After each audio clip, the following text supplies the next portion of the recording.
Hello everyone and welcome back to the channel BM's Education Class 8th official YouTube channel. आज हम करने वाले हैं question and answer express series का पहला वीडियो।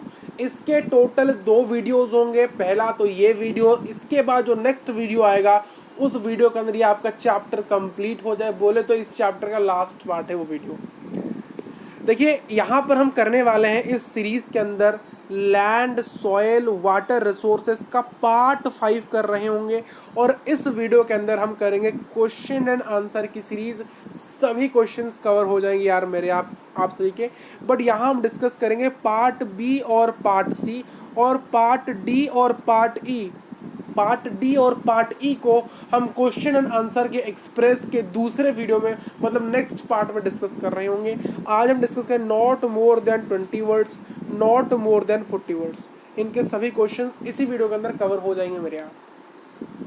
तो स्टार्ट करते हैं यार। B, answer the following question in not more than 20 words. 20 word से ज्यादा में इन क्वेश्चन के आंसर आपको नहीं लिखने हैं।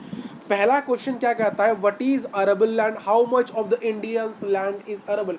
इंडिया में कितना लैंड जो है वो अरेबल है और ये अरेबल लैंड क्या होता है वो हम बात करेंगे। पहला क्वेश्चन पूछ रहा है तो इसका आंसर क्या है मेरा, ये रहा इसका answer. The land which is suitable for growing crops. जो लैंड, जो जमीन ग्रोइंग क्रॉप्स करने के लिए सुइटेबल है, मतलब खेती करने के लिए सुइटेबल है। आप सिंपली लिख सकते हो कि जो एग्रीकल्चर करने के लिए सुइटेबल है। एग्रीकल्चर, जिस लैंड में आप एग्रीकल्चर कर सकते हो, मतलब खेती कर सकते हो, क्रॉपिंग कर सकते हो, वो लैंड को हम कहते हैं अरेबल लैंड। जिस लैंड, जो लैंड आपके एग्रीकल्चर के लिए, खेती के लिए, क्रॉपिंग के लिए सुइटेबल है, परफेक्ट है, उसको हम कहते हैं arable land. How much of the India's land is arable. तो इंडिया में कितनी जमीन अरेबल है, तो ये कहा जाता है ये 52.59% की जमीन है। इंडिया के अंदर टोटल लैंड में से 52.59% की जमीन अरेबल है। बोले तो वो सुइटेबल है एग्रीकल्चर के लिए या तो ग्रोइंग क्रॉप्स के लिए। बट यहाँ लिखा गया है कि about 1/3 of the world's land is arable. अगर हम वर्ल्ड की बात करें, पूरे विश्व की बात करें, इस अर्थ की बात करें, अर्थ के अंदर टोटल लैंड में से 1/10 की जो जमीन है, 1/10 की जो जमीन है वो क्या है, अरेबल है। क्या है मेरे, अरेबल, मतलब सुइटेबल है एग्रीकल्चर के लिए, बोले तो खेती के लिए मेरे यार। नेक्स्ट हम बात करते हैं किसकी, व्हाट इज सॉइल प्रोफाइल। देखिए सॉइल प्रोफाइल क्या होता है, मैंने आपको कॉन्सेप्ट बताया था, कॉन्सेप्ट जब बता रहे थे आपको कि सॉइल प्रोफाइल एक वर्टिकल डिस्ट्रीब्यूशन होता है सॉइल का डिफरेंट लेयर्स के अंदर। टोटल लेयर कितने थे सॉइल के, 4 लेयर थे। क्या क्या थे आपको मुझे बताना है कमेंट बॉक्स के अंदर। आपको मुझे बताना है कमेंट बॉक्स के अंदर 4 लेयर्स के नाम। जल्दी बताइए मेरे यार, अभी के अभी वीडियो को पॉज मारिए और जल्दी कमेंट करिए कि 4 लेयर्स के नाम क्या थे। पहला क्या था मेरे यार, टॉप सॉइल, बाकी इतनी नाम बताना। तो the different layers of the soil are known as horizontals. जो डिफरेंट लेयर्स है सॉइल की उनको हम हॉरिजॉन्टल्स कहते हैं और जो कंप्लीट वर्टिकल सेक्शन होता है इन हॉरिजॉन्टल्स का, इसको हम सॉइल प्रोफाइल कहते हैं। देखिए सॉइल प्रोफाइल एक वर्टिकल डिस्ट्रीब्यूशन हुआ है जिसमें 4 लेयर्स है। उसमें उन 4 लेयर्स, देखिए जो हमारा सॉइल है वो 4 लेयर्स में डिवाइड है। 4 लेयर्स मतलब 4 हॉरिजॉन्टल्स में। इन 4 हॉरिजॉन्टल्स को हम कहते हैं वर्टिकल डिस्ट्रीब्यूशन और इसी वर्टिकल डिस्ट्रीब्यूशन को हम कहते हैं सॉइल प्रोफाइल मेरे यार। क्लियर है आपको, ठीक है मेरे यार, आगे बढ़ते हैं। आ जाइए क्वेश्चन नंबर तीसरा, name any 2 reasons that suffer from water scarcity. आपको 2 रीजंस के नाम बताने हैं जो कि वाटर स्कैरसिटी से जूझ रहे हैं। भाई पिछले वीडियो में पार्ट 4 में आपको बताया था प्रॉब्लम्स ऑफ वाटर अवेलेबिलिटी, कहाँ कहाँ वाटर अवेलेबिलिटी के समस्या है, बहुत जगह के नाम को बताए थे। अगर आपको उनमें से सिर्फ 2 ही बताने हैं मेरे यार, सिर्फ 2 बताने हैं, क्या फर्क पड़ता है, 2 पढ़ लो। The reasons that suffer from water scarcity are northern and southern Africa and western and central Asia. तो पहला तो यह है नॉर्दर्न एंड सदर्न अफ्रीका, दूसरा वेस्टर्न एंड सेंट्रल एशिया। ये जो जगह है यहाँ पर वाटर स्कैरसिटी की समस्या हो रही है मेरे यार, वाटर स्कैरसिटी की समस्या है। वाटर स्कैरसिटी की समस्या बहुत पॉपुलेशन बढ़ने से होती है मेरे यार, हम वाटर को पॉल्यूशन करने से, डाइंग वाटर सोर्स इनके कारण होती है मेरे यार। और भी बहुत सारे रीजंस हैं, कुछ नेचुरल रीजंस भी हैं और कुछ ह्यूमन रीजंस भी है मेरे यार। क्वेश्चन नंबर 4 की बात करते हैं, व्हाट इज लैंडस्लाइड। ये लैंडस्लाइड क्या है? मैंने कहा था लैंडस्लाइड होता है मास मूवमेंट किसका, रॉक्स का, डेब्रीज का और सरफेस का मेरे यार। तो landslide are a major threat to land resource. देखिए लैंडस्लाइड्स क्या करता है, लैंड डिग्रेडेशन करता है। मतलब अगर लैंड से ज़्यादा हो रहा है तो उस जगह का जो लैंड है वो डिग्रेड हो जाएगा, मतलब खराब हो जाएगा मेरे यार। तो इसलिए कहते हैं लैंड रिसोर्स के लिए मेजर थ्रेट है, मेजर डिजीज है, नेचुरल डिजास्टर है लैंड रिसोर्सेज के लिए, स्पेशली ऑन हिली साइड्स एंड इन वैलीज। जो ऊंचे वैलीज होते, मैंने कहा था भाई पहाड़ एरियाज के अंदर, जो पहाड़ एरियाज है, हिली एरियाज है, वहाँ पर क्या होता है, जो रास्ता जाता है वो पहाड़ से लगा होता है। तो यहाँ पर यहाँ से क्या होता है, इन एरियाज से, लैंड से, जो पहाड़ वाले हिली एरियाज के साइड से जो रोड निकलती है वहाँ पर ज़्यादा लैंडस्लाइड होता है। आपने अगर देखा होगा हिमाचल प्रदेश में कई बार न्यूज़ आता है, या फिर मैंने आपको एक केस स्टडी बताया था, हिमाचल प्रदेश के एक विलेज के अंदर क्या हुआ था, एक NH के अंदर क्या हुआ था मेरे यार, क्या हुआ था मेरे यार, जो तिब्बत रोड का जो NH था, NH, उसमें क्या हुआ था, एक लैंडस्लाइड गया जिसके कारण उस विलेज के अंदर तो बहुत प्रॉब्लम्स क्रिएट हुए थे। उसके अलावा उसके चारों विलेज के अंदर भी बहुत प्रॉब्लम्स आई थी मेरे यार। तो हिल एरियाज के अंदर और वैलीज के अंदर ज़्यादा देखा जाता है कि ये जो लैंडस्लाइड्स बहुत कॉमन है, और कोस्टल एरियाज के अंदर भी देखने को मिलता है मेरे यार। A landslides occurs when the rocks loosed by the weathering. एक वेदरिंग के कारण जो रॉक्स, डेवरीज, ये क्या होते हैं, थोड़े से लूज होते हैं। जब लूज हो जाते हैं तो ये हिलने लगते हैं। तो इसी मास मूवमेंट को हम क्या कहते हैं, लैंडस्लाइड कहते हैं मेरे यार। क्या कहते हैं, लैंडस्लाइड कहते हैं। ये मूव क्यों होते हैं, ग्रेविटी के कारण। इट्स डाउन ए स्लोप, जो ये हमारा जो ढलान होती है, वो ढलान हिलते क्यों है, ढलान में चट्टाने होती है जमीन, वो चट्टाने हिलती क्यों है, वो हिलती है वेदरिंग के कारण। वेदरिंग क्यों होता है भाई, ग्रेविटी के कारण होता है मेरे यार। तो वही सिंपली आप बोलो कि तो मास मूवमेंट होता है इस अर्थ डाउन सरफेस के अंदर, रॉक्स के अंदर, या फिर किसके अंदर, डेवरीज के अंदर। डेवरीज, रॉक्स, अर्थ डाउन सरफेस के अंदर, अर्थ डाउन स्लोप के अंदर क्या होता है, एक मास मूवमेंट होता है, उसी को हम लैंडस्लाइड कहते हैं मेरे यार। क्लियर है। आइए बात करते हैं question 5, mention 3 ways of saving water. पानी को बचाने के लिए 3 तरीके बता दो मेरे यार, बता दो भाई क्या है, लिख लो। The 3 ways of saving water are checking the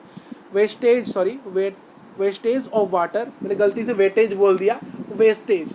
आप पानी में हम कितनी गंदगी कर रहे हैं उसको चेक करना है। पानी को साफ रखना है तो उसके लिए हमें वेस्ट को घटाना पड़ेगा पानी से मेरे यार। रीयूजिंग द वेस्ट वाटर, हम मान लो क्या करते हैं आजकल, हम जिस पानी से बर्तन धोते हैं उसको सिर्फ बर्तन धोने के लिए यूज़ करते हैं। हम चाहे तो यार उस पानी को थोड़ा सा जाके हम क्या कर सकते हैं, अपने कारों के अंदर डाल सकते हैं, इससे कार भी साफ़ हो जाए। मतलब हम एक जो पानी को एक जगह में यूज़ करते हैं तो उसको किसी और जगह में हमें यूज़ करना चाहिए, है या नहीं, है या नहीं मेरे यार। तो हमें पानी का वेस्ट वाटर जो है, मतलब जो पानी हम यूज़ नहीं कर रहे उसको हम क्या करेंगे, डायरेक्ट जाके नाली के अंदर डाल देंगे। बट हमें ऐसे जगह पर चुनना है कि उस वेस्ट वाटर को हम कहाँ यूज़ कर सकें, है या नहीं। तो अगर मान लो मैंने एक पानी से अपने घर के सभी फ्लोर्स को साफ़ किया है और कोई थोड़ा सा पानी बच गया, फिर मान लो जाके उससे मैंने बर्तन धो लिया है या नहीं, या फिर उसको मैंने अपने कार के टायर को साफ़ करने के लिए कर लिया, या अपने साइकिल को साफ़ कर लिया। तो अगर आप पानी को बार बार ऐसे यूज़ कर लोगे, इतना भी यूज़ मत करना कि 10 बार 100 बार आप यूज़ कर, नहीं, आप एटलीस्ट वेस्ट वाटर को एक बार ही यूज़ करो या फिर 2 बार यूज़ करो, ठीक है कि नहीं। अगर एक जगह पानी बहुत सारे पड़ा रहेगा तो बहुत खतरनाक चीज़ होती है मेरे यार, है नहीं। अगर एक जगह पर बहुत सारे पानी रहेगा तो वो एक डिजीज़ क्रिएट कर सकता है। तो पानी जो वेस्ट वाटर है उसको आइदर आप यूज़ कर लो, एक बार यूज़ कर लो, या तो अगर आप यूज़ नहीं करना चाहते उसको डाल दो भाई साहब नाली के अंदर। बट कहा जा रहा है अगर आपको पानी को बचाना है, सेव करना है, तो प्लीज़ यार वेस्ट वाटर को रीयूज़ करिए, एक मेथड है। इफ़ पॉसिबल, अगर पॉसिबल यहाँ लिखा गया यार, अगर चाहो तो, आप चाहो तो, अगर आप नहीं चाहते तो मत करना भाई, क्योंकि यार वेस्ट वाटर में कई बार बहुत ख़राब होता है क्योंकि उससे डिजीज़ होता है। मान लो आपने वेस्ट वाटर से अपने बर्तन धो ले तो आपको बीमारी होगी भाई साहब, क्योंकि वेस्ट वाटर कहीं ना कहीं वो दाग रह जाएगा आपके बर्तन के अंदर, तो इससे आपको बीमारी हो सकती है। तो अगर आप चाहो तो आप उस वेस्ट वाटर को यहाँ यूज़ करिए जहाँ वो यूज़ हो सकता है और आपको कोई डिफेक्ट नहीं होगा, तो वहाँ ही यूज़ करिए, या तो आप चाहो तो। And storing water for the dry regions. अगर आपका सूखा हो रहा है तो आप एक बना सकते हो, क्या बना सकते हो कि जैसे हम स्विमिंग पूल बनाते हैं तो उसी प्रकार से हम सरफेस के अंदर क्या बना सकते हैं, कुंड बना सकते हैं, आर्टिफिशियल कुंड। उस आर्टिफिशियल कुंड के अंदर क्या होगा, बारिश के समय पानी आएगा, पानी जमा हो जाएगा, उस पानी को हम क्या कर सकते हैं, रेगुलर यूज़ कर सकते हैं मेरे यहाँ। तो आप ऐसे यूज़ कर सकते हो। क्लियर है? ये 3 तरीके हैं पानी को बचाने के लिए मेरे यहाँ। अब बात करते हैं नेक्स्ट पार्ट नंबर सी की बात करते हैं। Answer the following question not more then 40 words. 40 words से ज़्यादा में इन क्वेश्चन का आंसर आपको नहीं करना है। आइए क्वेश्चन नंबर 1 पढ़ते हैं। Why are well developed soils found mostly in the low altitudes. कहा जाता है जो वेल डेवलप्ड सॉइल होते हैं, जो बढ़िया सॉइल होते हैं, जो बढ़िया मिट्टी होती है, वो सिर्फ लो अल्टीट्यूड्स मतलब लो हाइट एरियाज में क्यों मिलते हैं, हाई अल्टीट्यूड ऊंचे एरियाज में, हिली एरियाज में क्यों नहीं मिलती। देखिए हमने पढ़ा था सॉयल के फॉर्मेशन को बहुत से फैक्टर क्या करते हैं, इन्फ्लुएंस करते हैं। क्लाइमेट था, टेम्परेचर भी था, पेरेंट रॉक था, फ्लोरा एंड फौना और माइक्रोइज्म का इन्फ्लुएंस भी था, ये कुछ थे। तो उनमें से क्लाइमेट की बात, जो क्लाइमेट होता है वो सॉयल के फॉर्मेशन को इन्फ्लुएंस करता है मेनली। हमने बात की थी यार सॉयल को जो डिटरमाइन करते हैं फॉर्मेशन, उसके लिए 2 फैक्टर्स मैंने बात की थी। एक तो था मेन फैक्टर में क्लाइमेट आता था और the nature of parent rock, और दूसरे अदर फैक्टर्स में बहुत चीज़ें आती थी, क्या टोपोग्राफी आता था, फ्लोरा एंड फौना, ये सारी चीज़ें एक्सेट्रा चीज़ें आती थी मेरे यार। तो जो क्लाइमेट इन्फ्लुएंस करता है सॉयल के फॉर्मेशन, और क्लाइमेट एक मेन फैक्टर है जो कि सॉयल के फॉर्मेशन को इन्फ्लुएंस करता है मेनली। दो the action of temperature, moisture and wind. देखिए टेम्परेचर, मॉइस्चर और विंड के इन्फ्लुएंस से, इनके हेल्प से जो क्लाइमेट वो सॉइल के फॉर्मेशन को क्या करता है, इन्फ्लुएंस करता है मेरे यार। Moisture and higher temperature quicker the chemical reaction involve in the soil formation. देखिए जिस एरिया में, जिस क्लाइमेट के अंदर ज़्यादा मॉइस्चर होगा और टेम्परेचर बोले तो तापमान ज़्यादा होगा, तो वो क्या करता है, जो केमिकल रिएक्शन चलते हैं सॉइल के अंदर उनको थोड़ा सा ज़्यादा, बहुत फास्टर कर देता है। तो therefore in the warm wet low altitudes thick and well developed soils are quite common मेरे यार। जो वार्म और वेट एरियाज होते हैं लो अल्टीट्यूड्स के, जो जगह थोड़ा गर्म होता है और थोड़ा गीला होता है, वेट होता है, उन एरियाज के अंदर, और वो लो लैटिट्यूड में होते हैं, लो लैटिट्यूड्स में होते हैं, लो हाइट्स में होते हैं, और लो अल्टीट्यूड भी आप कह सकते हो। अल्टीट्यूड का मतलब भी हाइट होता है, हम लैटिट्यूड भी सेम कह सकते हैं, बट लो लैटिट्यूड्स के अंदर जो वार्म एरियाज और वेट, जो थोड़े से गर्म और थोड़े से गीले एरिया होते हैं लो लैटिट्यूड्स के अंदर, या तो अल्टीट्यूड बोल दो या फिर हाइट बोल दो, उनके अंदर थिक और वेल डेवलप्ड सॉइल आपको मतलब ज़्यादा क्वालिटी सॉइल मिलती है, क्योंकि वहाँ के जो उस एरिया के अंदर क्लाइमेट के अंदर ज़्यादा मॉइस्चर होता है और वार्म एरिया के अंदर टेम्परेचर ज़्यादा होने के कारण जो केमिकल रिएक्शन बहुत फास्ट होता है। ठीक है, आगे बढ़ते हैं मेरे यार। क्वेश्चन नंबर 2 की बात करते हैं। Write briefly about regur soil. Regur soil क्या होता है? रेगुल सॉइल देखिए, अब ब्लैक सॉइल को हम रेगुल सॉइल कहते हैं। हमने बहुत सॉइल की बात की थी, अलुविलियल सॉइल होता है, ब्लैक सॉइल होता है, रेड सॉइल एक प्रकार से होता है। ऐसे बहुत प्रकार के सॉइल होते हैं जो कि इंडिया के अंदर मिलते हैं, जिसकी हम बात कर ली थी हमने। तो ब्लैक सॉइल को ही हम रेगुल सॉइल कहते हैं, जो कि north eastern part of Deccan plateau मिलता है। ये प्लेट्यू क्या है भाई? प्लेन होता है, प्लेट्यू होता है, ये एक लैंड का टॉपोग्राफी का फॉर्म, एक माउंटेन होता है। क्लियर है मेरा? ये एम है, क्लियर है? एम। तो ब्लैक सॉइल को ही रेगुल सॉइल कहते हैं, जो कि नॉर्थ वेस्टर्न पार्ट के डेक्कन प्लेट्यू में मिलता है, और जो कैसे बनता है? It form by the weathering of Basalt. Basalt एक पदार्थ है, इसके वेदरिंग से, इसको अगर वेदरिंग करोगे तो इससे क्या बनेगा? रेगुल सॉइल, बोले तो ब्लैक सॉइल, बोले तो black soil. Next question number 3, what are the multipurpose river valley projects? Multipurpose river valley projects क्या है? देखिए,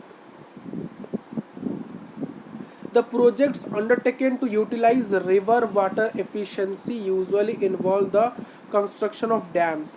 अगर रिवर वाटर की एफिशिएंसी को अगर हम बढ़ाने हैं, देखिए हम क्या करते हैं, रिवर वाटर्स में हम डैम को बना के वहाँ से इलेक्ट्रिसिटी जनरेट करते हैं by the process of hydro electricity. पानी से इलेक्ट्रिसिटी ऊर्जा को जनरेट करने का प्रोसेस को हाइड्रो इलेक्ट्रिसिटी कहते हैं। तो रिवर वाटर के एफिशिएंसी को यूटिलाइज करने के लिए हम क्या करते हैं, कंस्ट्रक्शन ऑफ डैम बनाते हैं, हम डैम्स बनाते हैं, बहुत से डैम्स हमारे इंडिया के अंदर, ठीक है। And reservoirs for storing water, हम वो डैम्स और रिजर्वर को इलेक्ट्रिसिटी जनरेट के लिए बनाते हैं और पानी को स्टोर करने के लिए बनाते हैं। मान लो किस समय पानी बहुत खत्म हो गया एक जगह पर, तो हम क्या करें, डैम में जो वाटर सप्लाई होगा, जो स्टोर होकर रहेगा, उसको हम डैम के लीवर को उठाएंगे, जिससे क्या होगा, पानी धीरे धीरे फ्लो होगा। अगर पानी नहीं होगा तो वो नीचे चला जाएगा। हम इमरजेंसी यूज के लिए डैम्स और रिजर्वर्स के अंदर पानी को सेव करते हैं। And canals for diverting water to crops full, हम आपने बहुत से कैनल्स देखे होंगे। तो कैनल्स का क्या राज है, कैनल्स इसलिए बनाए जाते हैं क्योंकि उस एरिया, कैनल्स हमेशा गाँव के इलाकों में ज़्यादातर होता है, क्योंकि यार उससे क्या होता है, और कैनल कहाँ से लगता है, कैनल एक रिवर से लाके जुड़ता है। एक कैनल एक रिवर से जुड़ के आता है और कैनल्स की मदद से जो एग्रीकल्चर की ज़मीन है वहाँ पर पानी पहुँचाना ईजीली हो जाता है मेरे यार। क्रॉप लैंड्स में पानी पहुँचाना कैनल की मदद से बहुत ईजी रहता है। और ये सभी इसी के प्रोजेक्ट्स के अंदर आते हैं। ये सभी कैनल्स बनाना, डैम्स, रिजर्वर बनाना, ये सभी river valley projects, multipurpose river valley projects के अंदर आता है।